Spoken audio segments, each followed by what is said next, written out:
오늘의 말씀은 출애굽기 10장 24절에서 26절 말씀입니다. 바로가 모세를 불러서 이르되 너희는 가서 여호와를 섬기되 너희의 양과 소는 머물러 두고 너희 어린 것들은 너희와 함께 갈지니라. 모세가 이르되 왕이라도 우리 하나님 여호와께 드릴 제사와 번제물을 우리에게 주어야 하겠고 우리의 가축도 우리와 함께 가고 한 마리도 남길 수 없으니 이는 우리가 그 중에서 가져다가 우리 하나님 여호와를 섬길 것임이며 또 우리가 거기에 이르기까지는 어떤 것으로 여호와를 섬길는지 알지 못함이니이다 하나. 자, 우리는 지난 시간에 히브리인들이 자유를 얻는 과정에서 10가지의 재앙이 애굽에 임하였다는 것을 지켜보았습니다. 그러나 우리는 10가지의 재앙에 집중하지 않냐고 중간중간에 등장하고 있는 믿음의 세계와 세속 사이의 줄다리기, 모세와 파라오의 줄다리기를 보았습니다. 그 줄다리기에 여러 주제들이 있었지만 그 첫 번째는 바로 내일부터 하라, 내일부터 하나님을 상대하라. 두 번째는 여기서 이 죽음의 땅, 세속의 땅에서 하라. 세 번째는 멀리 가지 말라. 다시 말하면 적당히 해라. 신앙생활 적당히 해라. 그리고 마침내 우리가 믿음을 갖고 나설 때 이제 파라오가 했던 말이 너희의 자녀들, 다음 세대들은 놓고 가라. 너만 열심히 해라. 너희 자녀들은 놓고 가라 라고 하는 제안을 했습니다. 그러나 믿음 가운데 아니다, 우리 가정, 우리 자녀 함께 주님을 섬겨야 된다고 하는 믿음의 결단은 우리 성만의 가족들에게 우리 하나님의 크고 놀라운 은혜가 넘치시기를 주님의 이름으로 축복합니다.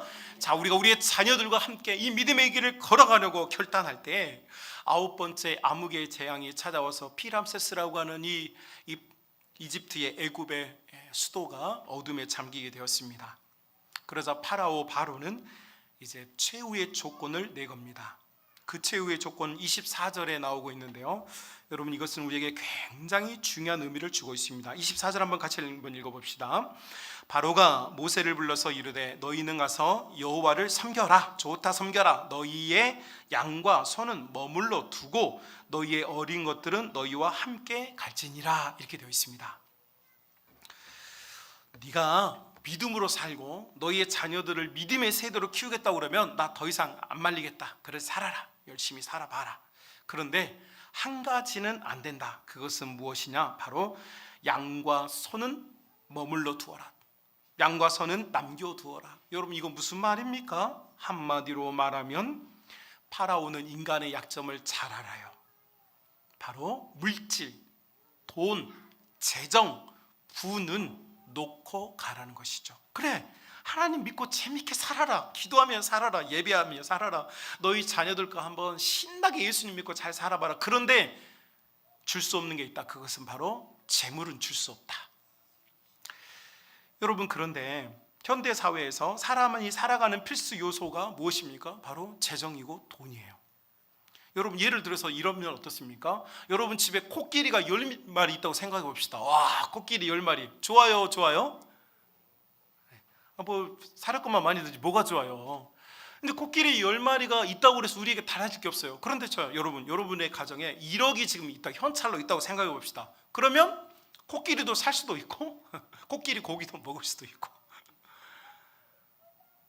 우리는 과거에 물물 교환하던 시대에 살고 있지 않고 화폐라고 하는 돈을 기준으로 모든 것이 살아가는 사회에 살고 있습니다. 그러므로 이 돈이라는 녀석은 무엇이든지 가능하게 만들어요. 건강도, 여러분, 건강도 돈이 있으면 어느 정도 지탱이 돼요. 돈이 있으면 삶의 질이 윤택해져요. 돈이 있으면 사람이 행복해져요. 왜요? 돈이 있으면 모든 것이 가능한 세상이기 때문이에요. 그래서 지금 이 바로가 내밀고 있는 조건, 소와 염소는 버려두고 가라. 예수를 믿되 가난하게 살아라. 예수를 믿되 없이 살아라. 예수를 믿되 쪼들리며 살아라. 예수를 믿되 얼마든지 네가 예수님을 믿고 사랑하고 교회 생활해라. 그러나 너희에게 부요함은 없다 라고 지금 파라오가 이렇게 말해요. 그리고 세상이 우리에게 이렇게 말해요. 자, 이렇게 말하면 여러분 그럴싸한 조건 아닙니까? 아유, 그래, 예수님 믿고 행복하게 살면 됐지. 우리가 밥에 간장 찍어 먹고 살면 되지. 우리 이렇게 살면 되지. 이렇게 우리가 생각할 수도 있고 또 그렇게 사시는 우리 성만의 가족들도 계실 겁니다. 그런데 여러분, 오늘 본문을 보면 모세는 지독할 만큼, 미련할 만큼 단호하게 지금 이것에 대해서 강경하게 대응합니다. 여러분 25절 한번 읽어봅시다. 이렇게 제안하고 있는 세상을 향하여서 모세가 이렇게 대답해요. 모세가 이르되, 25절입니다. 왕이라도 우리 하나님 여호와께 드릴 제사와 번제를 우리에게 주어야겠고, 26절 우리의 가축도 우리와 함께 가고 한 마리도 남길 수 없습니다 라고 이야기를 해요. 자, 이제 저를 보시겠습니까? 지금 모세가 뭐라고 말하냐면, 하나님을 믿고 우리 자녀들이, 우리 가정이, 우리 가문이 함께 믿을 뿐만 아니라 우리는 또 하나 포기 못하는 게 있다. 그게 무엇이냐? 바로 물질을 포기하지 못하겠다라고 말하는 거예요. 자, 모세가 지금 물질에 집착하고 돈에 집착하는 것처럼 보입니다. 여러분, 우리 하나님께서 만군의 주, 만유의 주신 하나님께서 짐승의 때가 없어서 모세가 이걸 원할까요? 여러분 민수기 11장 31절 이하에 보면, 여러분 하나님께서 이스라엘 백성을 위하여서 짐승의 때를 보내줍니다. 메추라기 때를 보내서 이스라엘 백성이 이 사이에 고기가 껴서 더 이상 먹지 못할 정도로 짐승의 때를 보내주세요. 만유의 주께서 무엇을 못하겠어요? 그런데 왜 모세는 고집스럽게 지금 물질을 놓지 못하고 가져간다고 하는 걸까요? 여러분, 우리 그냥 가라 그러면 얼씨구 좋다, 우리가 예수님만 믿으면 좋다라고 나설 수 있는 믿음이 있잖아요. 그런 믿음이 우리에게 있는 줄로 믿습니다. 이거 믿음이 확실해야 이 다음 지금 설교가 되는데, 믿습니다. 우리 결코 우리 가정과 내 신앙과 우리 자녀들 놓지 못하고 믿음으로 우리가 전진하는 믿음의 가정인 줄로 믿습니다. 그러면 됐잖아요. 그런데 뭐 돈을 원해요. 그런데 모세는 돈을 놓지 않아요. 왜일까? 여러분, 이 본문 안에 우리가 정말로 깨닫고 알아야 될 중요한 메시지 두 가지가 있습니다. 여러분, 이것이 오늘 여러분의 가슴 속에 가슴을 시원하게 해서 여러분이 힘있게 주님을 섬기고 사랑할 수 있기를 주님으로 축복합니다. 먼저는 여러분, 오늘 본문 25절에 그 답이 나와 있어요. 모세가 이르되 왕이라도 우리 하나님 여호와께 드릴 제사와 번제물을 우리에게 주어야겠다, 이렇게 말합니다. 지금 모세가 요구하고 있는 것은 뭐냐면 하나님께 드릴 제사의 제물을 원해요. 여러분, 우리가 제물이 필요한 이유, 돈이 필요한 이유가 뭐냐? 주님께 드릴 것이 있어야 되기 때문이에요. 여러분, 주님께서 산상수훈에서 7장에서 뭐라고 말씀하시냐면, 자, 다른 거 다 필요 없고 돈 있는 곳에, 물질 있는 곳에 뭐가 있어요? 마음이 있다. 마음이 있으면 물질이 간다. 여러분, 이 마음이 있다는 말이 뭡니까? 결국은 물질이 있는 곳에 믿음이 있는 거예요. 믿음이 있으면 물질을 드리게 돼 있는 것입니다. 하나님께 드릴 것이 있는 것. 여러분, 그러니까 모세가 지금 우리가 하나님을 은혜와 사랑을 받고 사는데 그냥 나가지 아니하고 하나님께 우리가 드릴 것이 있어야 되겠다. 그러니까 나는 물질이 필요하다는 거예요. 여러분, 우리가 하나님께 마음이 있고 또 그런 생각이 있어도 물질이 없으면요, 그거 참 하기 어렵습니다. 여러분, 제가 사역했던 교회는 아주 초대형 교회였죠. 그런데 그러다 보니까 교회에 정말로 많은 헌금이 들어오지만 정말로 많이 들어오는 헌금이 다 어디에 쓰느냐? 정말로 많은 곳에 써요. 그러니까 소위 말해서 교회가 핵심적으로 하는 사역 위에 다른 재정은 대다수는 다 장로님들이 감당하세요. 장로님들이. 뭐 헌금 말고. 그래서 예를 들어서 저희가 알고 있는 뭐 가브리엘 성가대 같은 경우는 단원만, 오케스트라 단원까지 한 200명 정도 되는데, 장로님이 참 교회 그 재정으로 못하니까 우리 단원들 내가 섬기고 수고하는 이들 위해 격려해야 되겠다, 이렇게 마음을 먹고 다 우리 가브리엘, 우리 성가대원들 우리 한번 식사하면서 교제하면서 수고한 것을 제가 위로해주고 싶습니다, 이렇게 마음을 먹고 멋있게 한번 다 이렇게 섬기고 싶은데, 여러분, 내가 예물이 있고 재물이 있어야 그것도 섬기는 것이지.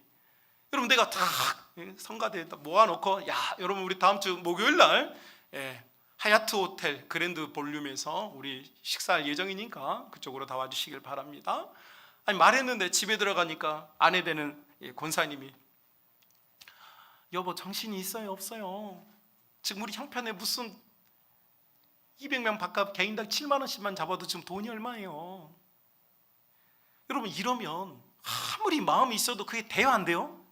안 되는 거예요. 여러분, 결국은 뭡니까? 내 호주머니에 뭔가가 있어야 결국은 곳간에서 인심난다는 말이 사실이란 말이에요. 우리가 믿음이 있어도 결국 물질이 없으면 드릴 것이 없어요.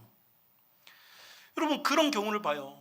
그러니까 물질이 있어야 소위 말해서 쓰고 싶은데 하나님이 원하는데 하나님께 드릴 것도 드릴 수 있는 거예요. 그래서 여러분 지금 모세가 요구하는 게 뭐냐? 여러분 이런 물질에 대한 설교를 들을 때마다 지금까지 여러분이 들었던 설교의 대다수는 무엇이었습니까? 돈을 사랑하면 안 된다. 돈을 사랑하면 안 된다. 예수 믿는 사람들은 만하게 근원인 돈을 사랑하면 안 된다. 여러분 돈을 사랑하면 안 되죠. 당연히 안 됩니다. 그러나 돈을 사랑하라는 것이 아니라 하나님께 드릴 것이 여러분의 곡식 창고와 여러분의 호주머니에 있기를 주님의 이름으로 축복합니다. 여러분 우리는 쌀을 먹고 삽니다. 우리 대한민국 국민의 주식이 쌀입니다. 여러분 그렇다고 여러분 쌀을 사랑하는 사람 있습니까? 쌀이 필요하니까 먹는 거지 쌀을 사랑하는 사람은 없습니다. 똑같습니다. 여러분 돈이 필요하니까 쓰는 거지, 재정이 필요하니까, 물질이 필요하니까 쓰는 거지, 돈을 사랑하는 것은 잘못된 거예요. 성경이 그걸 가르쳐줘요. 그러나 하나님께 드릴 재물, 하나님께 기쁨으로 드릴 수 있는 것이 여러분의 곳간과 여러분의 호주머니에서 뛰쳐나올 수 있기를 주님의 이름으로 축복합니다. 여러분 저도 교회 일을 하다 보니까 마음속에 참 이거 하고 싶다, 이거 했으면 좋겠다, 그런 마음이 굴뚝같이 들 때가 많아요. 그런데 당장 그 돈이 없어. 그래서 못해. 그럴 때가 많아. 그래서 아쉬워. 아이고 내가 요 정도만 있으면 요거 할 것 같은데. 최근에도 저희 아내와 그런 이야기 했어요. 500만 원만 있으면 뭐 할 수 있는데. 그랬더니 저희 아내가 그래요? 알바라서 해서 한번 해볼까요? 알바를 나한테 하십시오 그랬습니다. 목회 내조를 잘하는 것이 알바입니다. 여러분 그러니까 우리 눈에 보이는 하나님께 이것도 해드리고 싶고 저것도 하고 싶고, 여러분 이런 마음을 위하여서 쓸 수 있는 것, 여러분 이것이 여러분의 곡식 창고와 여러분의 호주머니 속에 있어야 해요. 누굴 위해서요? 하나님께 드릴 것을 위하여서. 여러분 이것이 여러분에게 있기를 주님의 이름으로 축복합니다. 두 번째는 여러분 답이 26절에 나와 있어요. 우리의 가축도 우리가 함께 가고 한 마리도 남길 수 없다. 우리가 지금 가지고 있는 것 중에 단 한 개도 파라오와 이 땅에 남겨둘 수 없고 다 가져가야 되는데 다 욕심쟁이, 모세는 욕심쟁이. 그런데 왜 다 가져가야 되느냐 이렇게 말하죠. 이는 우리가 그 중에 가져다가 우리 하나님 여호와를 섬길 것이며 또 우리가 거기에서 이르기까지는 어떤 것으로 여호와를 섬길지 알지 못하기 때문이다 이렇게 말해요. 이 말이 무엇입니까? 지금 소나 양이나 비달기 같은 것들을 다 우리가 데리고 가는 이유가 뭐냐? 하나님께서 광야에서 무엇으로 그분이 이것을 받으실지 알 수 없다라는 거예요. 그러니까 우리는 다 가져가야 되겠다는 거예요. 여러분 이스라엘 백성이 제사법을 받는 것은 이스라엘 백성이 출애굽에서 시나이 반도 이르러서 시나이산에 이르는 40일 이후에 하나님께서 나는 이런 제사를 원한다, 나는 이렇게 예배 받기를 원한다라고 예배에 대한 안내서 레위기를 주시죠. 그러니까 무엇으로 하나님께서 이것을 받으실지 몰라. 그러니까 나는 다 가져가야 되겠다는 거예요. 여러분 이것의 의미를 여러분 기억해야 합니다. 여러분 우리는 하나님 것과 내 것 구분하기를 좋아해요. 특히 성도들이 그렇습니다. 하나님 거 몇 개? 한 개. 내 거 몇 개? 9개. 그래서 내 거는 9개, 하나님 거는 1개. 여러분 이것도 정확히 못 지키는 사람들 참 많은데 여러분 회개하셔야 됩니다. 하나님 것 최소한 그 정도로 지켜야 돼요. 그런데 하나님께서 지금 모세 입을 통해서 뭘 말하냐면 10개가 다 누구 거라는 거예요. 하나님 거라는 거예요. 이 중에 뭐가 6개일지 7개일지 9개일지 10개일지 1개일지 그것은 아무도 모른다는 거예요. 그러니까 다 가져가야 돼요. 다 가져가야 돼요. 여러분 하나님께서 우리에게 물질을 주실 때에는 하나님께서 그저 주는 게 아니에요. 여러분 자녀들에게 34평 광주 시내에 있는 아파트 한 채씩 얻어주라고 주는 게 아니에요. 최소한 짐승도 호랑이도 죽어서 가죽을 남기는데 성도가 죽어서 무엇을 남겨야 되겠어요? 여러분 자녀들에게 좋은 집을 남기고 좋은 차를 남기는 것이 진짜 성도가 남겨야 될 것입니까? 그렇지 않아요. 여러분에게 주신 재물과 하나님께서 여러분에게 베푸신 은혜는 반드시 누굴 위해 써야 하냐? 하나님을 위해 써야 되는 줄로 믿습니다. 여러분 이 시대가 패역해져서 사람들이 말하기를 다음을 준비한다, 미래를 준비한다라고 말해요. 아니요, 미래는 누구의 손에 있습니까? 하나님 손에 있어요.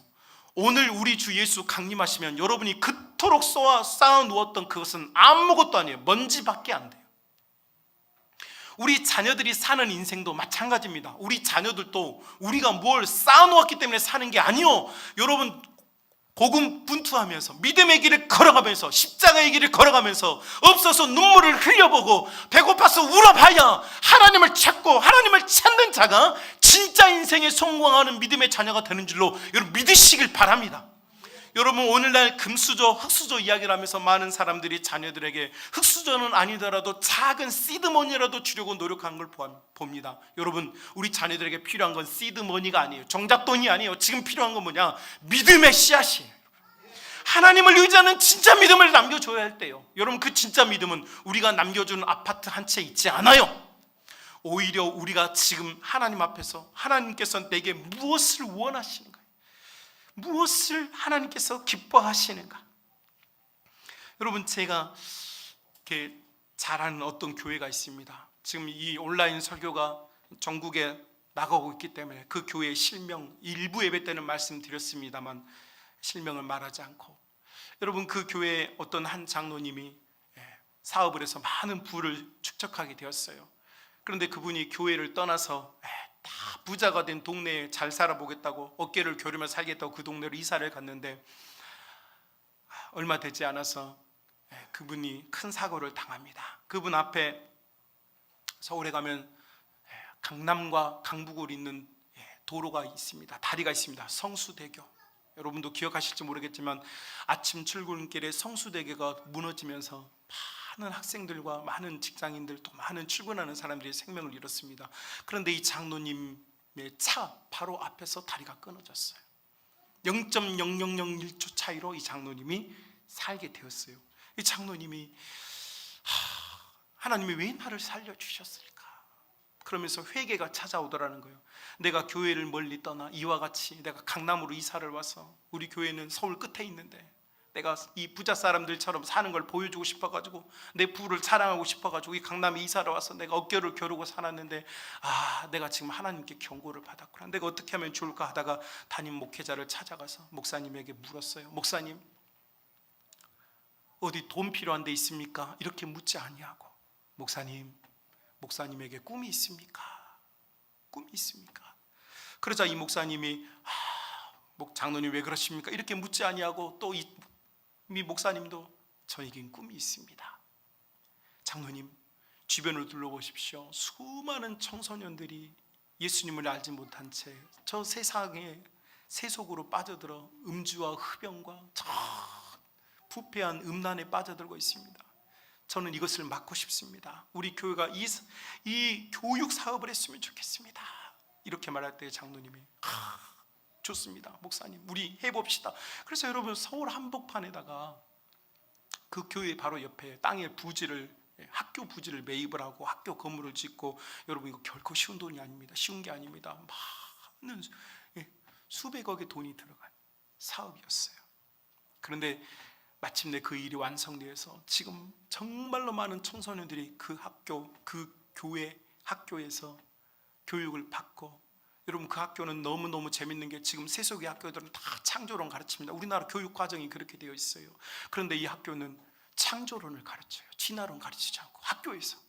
그러니까 교육인적 자문부하고 맨날 싸워요. 교육인적 자문부에서는 왜 교육을 하지 누가 이렇게 이 신화를 가르치느냐 이러고, 교회 측에서, 학교 측에서는 시끄럽다, 우리가 뭘 가르치든 간섭하지 말라.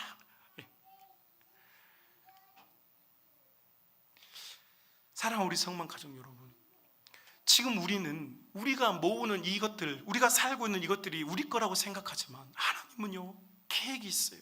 누가 나를 위하여서 이 하나님이 기뻐하는 하나님 나라의 사역과 하나님 나라의 복음화와 이 땅에 있는 수많은 영혼을 살릴 길을 누가 낼 것이냐. 그런데 세상에 돈이 널리고 널렸어요. 얼마나 돈이 많은지 몰라요. 여러분 우리나라 지금 이 코딱지만한 나라에서 아파트 값이 이렇게 천정부지 치솟고, 광주 남구와 여러분 신도시들, 이 상무지구와 수완주 이런 아파트들이 왜 이렇게 오릅니까? 필요한 사람, 아니 지금 우리나라는 이미 우리 전 국민이 살 수 있는 아파트가 이미 다 지어져 있어요. 그런데도 아파트에 못 사는 사람들이 있고 아파트 값은 계속 올라요. 봉선동의 어떤 아파트는 18억까지 올랐다고 그래요. 돈이 많아요. 세상에는 돈이 넘쳐요. 그런데 하나님 일을 하겠다는 사람은 적고 하나님을 위해서 돈이 쓰이는 경우는 적어지고 있어요. 왜요? 왜일까요? 파라오가 원하는 대로 돈은 내버려 둬버렸어요. 누구 품에요? 세상의 품에요. 돈도 하나님의 것입니다. 물질도 하나님의 것입니다. 하나님이 원하시는 건데, 하나님이 사용하고 싶은 곳에, 하나님이 영혼 구원하는 곳에, 하나님께서 사람을 키우는 곳에 주의 물질이 사용되어야 될 줄로 믿습니다. 여러분, 이스라엘 백성이 바벨론이라고 하는 대제국에서 BC 586년 예루살렘 성이 완전히 패망했습니다. 벽돌에 벽돌도 남지 않고 성이 완전히 망가지고 다 사라져 버렸어요. 그런데 포로 귀환이 70년 만에 일어나기 시작하면서 두 번째로 느헤미야가 하나님 자녀들과 함께 예루살렘 성에 돌아왔습니다. 성이라고 할 것도 없었어요. 왜요? 다 무너져 있었으니까. 그런데 느헤미야가 기도하는 중에 하나님으로부터 이 성을 재건하라는 거예요. 이 성을 재건하자.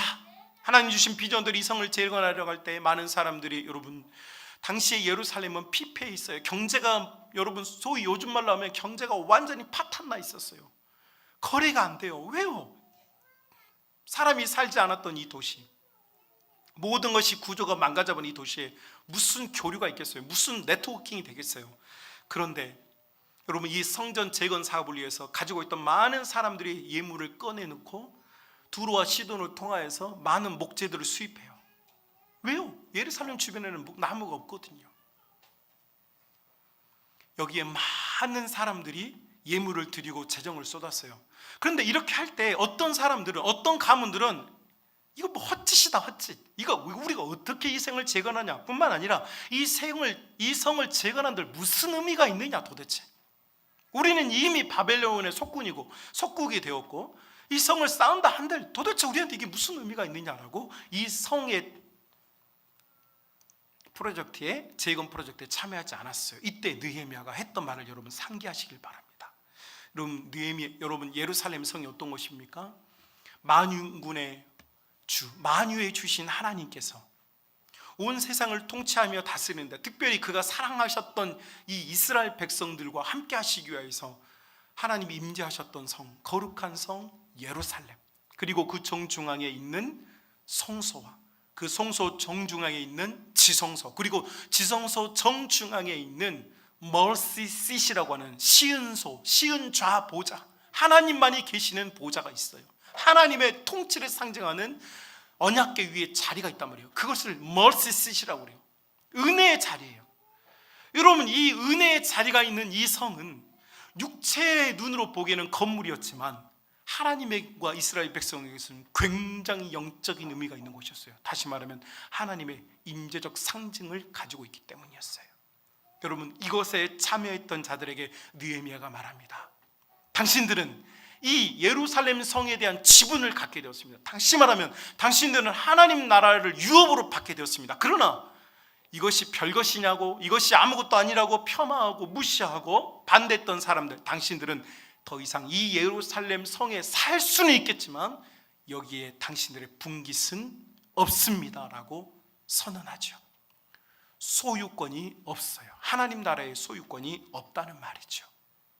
사랑하는 우리 성만 가족 여러분, 하나님께서 우리에게 물질을 주고 재물을 주어서 우리의 인생에 살게 하셨는데 우리의 삶이, 방향과 목표가 어디에 있느냐, 이거 굉장히 중요합니다. 굉장히 중요해요. 여러분, 우리가 마음속에 돈을 사랑하면 안 되니까 돈을 벌면 안 된다고 생각하면 안 됩니다. 여러분, 가난한 것과 청빈한 삶을 사는 것은 전혀 다른 문제입니다. 가난한 것은요, 하고 싶어도 못하는 것이고요, 청빈한 삶은요, 있어도 아껴서 중요한 일을 위해서 쓰는 것이 청빈한 삶이에요. 교회와 성도는요, 가난하면 안 됩니다. 마지막 한 마리까지라도 들고 가서 주가 어떻게 쓰실지 모르니 이것을 가지고 있다가 주님이 기뻐하는 곳에 우리가 사용하고 써야 하며 투자해야 되는 줄로 믿습니다. 여러분, 대한민국 최초로 대학부라고 하는 부서를 만든 교회는 1953년에 개척한 내수동 교회입니다. 이 교회는 대학부라고 하는 대학을 다니는 아이들을 모아서 집중적으로 교육을 시키자, 이렇게 해서 만든 이 대학부가 처음으로 생겼는데 저랑 나이가 똑같아요. 1974년에 이 대학부를 만들었어요. 대단한 거죠. 여러분, 대학부라는 그 명칭을 만들었다는 것 자체가 대단해요. 근데 이 1974년에 만든 이 대학부가 지금 어떤 교회는요, 여러분 잘 보면 어떤 교회들은 흥망성쇠가 있습니다. 어떤 교회, 최근에 여러분 지역, 우리 지역에 있는 어떤 교회들도 옛날에는 호남제일, 서울에서도 알아주는 몇몇 교회들이 있었죠. 그런데 지금은 뿔뿔이 흩어졌거나 그 명문만 유지하고 있는 경우가 많습니다. 그런데 내수동 교회는 특별하게도 그 이후로부터 지금까지도 흥황하며 대학부가 그때로부터 지금까지도, 여러분 어떤 부서든 교육부서인데 당연히 많아지기도 하고 적어지기도 하지 않겠어요? 그런데 놀랍게도 이 대학부는 여전히 그대로 힘을 가지고 모든 52주 중에 약 20주 동안에 많은 교회에서, 한국교회에서 탐방을 찾아옵니다. 대학부서를 맡는 사역자들과 많은 청년부의 지도자들이 찾아와서 도대체 어떻게 하냐고 물어요. 그런데 어떻게 하느냐가 아닙니다, 여러분. 본질적인 신앙교육, 예수 신앙, 십자가 신앙을 가르칠 뿐이에요. 할렐루야. 자, 그런데 대학부는 그런다 치는데, 그러면 이렇게 교회가 이런 부서를 품고 가는 데 있어서 교회는 어떤 역할을 했느냐? 여러분, 대학부 아이들이 수천 명은 되지 않아요. 약 200여 명 되는데 교회는 이 아이들을 위해서 해년마다 엄청난 재정을 장학금으로 쓰고 있습니다. 다시 말하면 사람 키우는데 재정을 써요. 여러분, 요즘 대학생들 서울로 대학 가면, 지방에서 대학 가면 집어둬야죠. 먹고 살아야죠. 그러니까 아이들이 뭘 합니까? 죽어라고 아르바이트 합니다. 편의점부터 치킨 배달 혹은 공사판까지 여러 경로를 통해서 아르바이트를 하죠. 왜요? 당장 먹고 살고 핸드폰비 내야 하고 급식 먹어야 되니까. 그런데 그러다 보니 무슨 현상이 일어나는 줄 아십니까? 아이들이 공부할 시간이 없어요. 공부할 시간이 없으니까 뭐가 될까요? 실력이 없죠. 대학 졸업장만 있지 실력이 없어요. 겨우 대학 졸업했거든요. 그리고 그것도 안 되면 결국 국가장학금, 소위 말해서 내가 다시 갚아야 되는 돈을 쌓고 살았어요. 그러니 이 자녀들과 이 아이들에게 무슨 미래가 있겠어요? 암담하죠. 그러니까 안정적으로 돈을 벌기 위해서 지금 우리 사회의 모든 젊은이들이 지금 다 고시촌에 들어가 있지 않습니까? 공무원 하겠다고. 왜 이런 현상이 생겼습니까? 아니, 대학 다닐 때 공부했으면 여러분 시험 봐서 어디든지 합격해야지. 왜 다시 고시원 들어가지고 또 고시원에서 고3 때 같이 또 왜 공부를 합니까? 3년 5년씩 공부를 해요. 왜 합니까? 이상하지 않습니까? 여러분, 그게 희한하지 않아요? 저는 이해가 안 돼요. 왜 이런 현상이 생겼습니까? 결국 대학생 때부터 돈의 노예가 돼버렸어요. 그래서 내수동 교회는 대학생들에게 아르바이트 하라고 하지 마. 공부해라, 공부. 실력을 쌓아라. 진짜 실력자가 되어라. 대학을 졸업할 순간부터 뭔가를 해낼 수 있는 실력을 쌓아라. 4년 동안, 군대를 갔다 온 7년 동안 목숨을 걸고 너희가 해야 될 일을 준비해라. 교회 생활 열심히 해라. 신앙생활 열심히 해라. 그래서 교회에서 수많은 대학생들에게 장학금을 줍니다. 성적 장학금을 주고, 교회에서 열심히 봉사하는 아이들에게는 봉사하는 장학금을 줘요. 그래서 이 아이들이 세상에 나가서 돈 벌기 위해서 21살 때부터 20살부터 돈 벌기 위해서 혈안돼서 파라오 밑으로 기어 들어가지 아니하고 교회와 하나님 안에서 살아 신앙을 쌓고 믿음을 쌓아서 실력을 키워서 대학을 졸업하는 순간부터 실력자로서 승부할 수 있도록, 이것이 전략이었어요. 그리고 해년마다 수억 원의 돈을 대학부 아이들에게 장학금으로 주고 있어요. 돈이 넘쳐나서 그러는 거 아닙니다. 뭐가 본질인지를 알고 있기 때문이에요. 자, 여러분, 저는 우리 성만의 가족들에게 제가 1부 때는 막 소리쳤어요. 돈 벌어 오라고. 근데 2부 때 돈 벌어 오라고 그러면 여러분 아마 제가 또 2단 3단 소리 들을까 봐 제가 그렇게는 못하고 이렇게 얌전히 설교하고 있는 중입니다. 여러분, 물질은 우리의 적이 아닙니다. 하나님 손에 있을 때 물질은 하나님의 복음 나라를 위해 쓰이는 귀중한 자산이 되는 것입니다. 이것은 사람을 키우는 데 쓰여야 합니다. 이것은 사람에게 투자되어야 합니다. 이것은 사람을 위해서 하나님이 하시는 일에 쓰여야 합니다. 여러분의 호주머니가 불러지고 여러분의 자산들이 충분해지고 여러분의 창고에 쌓이는 것들이 먼지처럼 사라져버리게 하지 말고, 여러분 사람을 키워내고 교회가 교회다움으로 사람을 세우며, 여러분 교회가 사람을 구제하며 사람을 돌보고 사람을 양육하며 실력자를 키워내게 하는 것, 이것이 우리에게 주신 사명이에요. 그러나 이것은 필요합니다. 물질이 필요해요. 여러분, 저는 제가 부임한 날부터 오늘날 이르기까지 여러 번 여러분에게 귀에 못이 박히도록 외쳤습니다. 호남 제1의 교육하는 교회. 모든 전 세대를 하나님 말씀으로 충분하게 양육하고 키워서 다음 세대를 책임질 수 있는 교회가 되는 것이 저희 꿈이라고 했어요. 그런데 그것은 말로만 되는 것이 아닙니다. 저는 그 하나님 주신 비전과 꿈을 갖고 새벽마다 여기서 기도하고 있지 않습니까? 눈물을 쏟아 기도하고 있지 않습니까? 그러면 여러분, 우리 사랑하는 성만 가족들은 가서 뭐 해야 되겠어요? 돈 벌어 와야죠.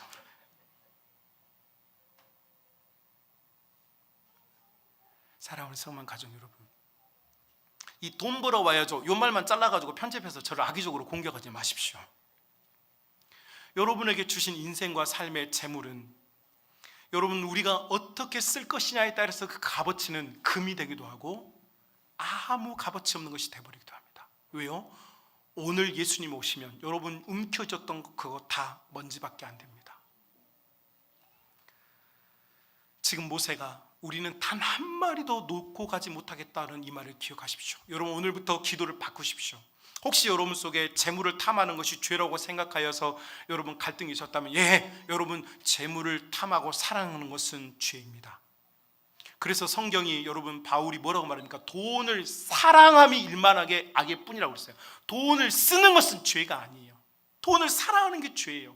여러분, 돈을 사랑하지 말고 쌀을 사랑하지 말고 필요하니 먹고 마시고 써야 되지 않겠습니까? 여러분, 사랑하는 우리 성만의 가족들의 터전들과 특별히 저는 우리 젊은이 세대들에게 강력하게 도전합니다.